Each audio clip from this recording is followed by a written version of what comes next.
Ganito yung gagawin natin sa drum. Lalagyan natin ng faucet at itong drum na to itatapat natin sa alulod para iipunan natin ng tubig kasi magtatagulan na para lagi tayong may stock.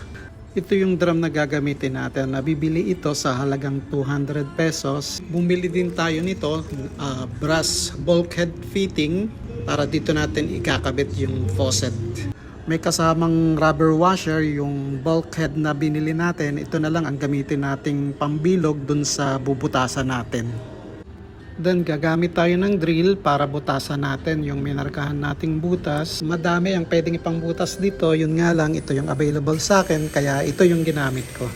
Gagamit tayo ng kutsilyo para mas lakihan natin yung butas. Unti-unti nating palalakihin yung butas gamit ang kutsilyo. Yun, saktong-sakto. 1/2 ang size ng bulkhead natin at may kasama itong dalawang washer. Isang washer sa loob ng drum at yung sa labas naman lalagyan din natin ng washer para siguradong walang leak ang tubig. Ang pagkakabit nito sa loob ng drum dadaan ito at lalabas sa butas na ginawa natin.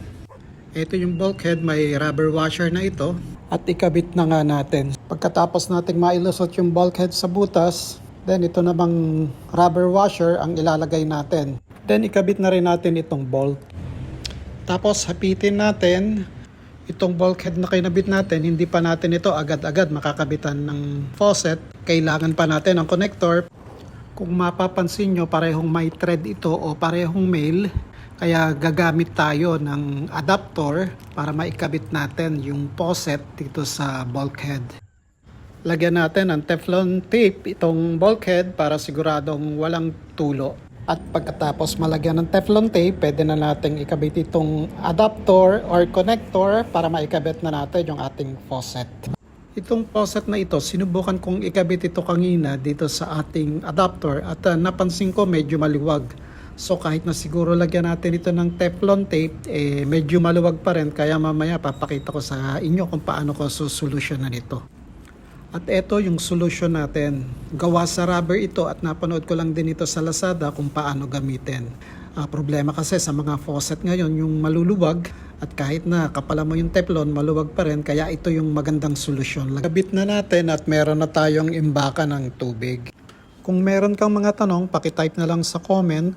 At yung ibang materials dito, baka i-share ko na lang yung link para pwede kang bumili sa Lazada o sa Shopee. Maraming salamat sa pagpanood at sana wag mong kalimutan mag-subscribe para sa iba pang mga video na katulad nito. Thank you!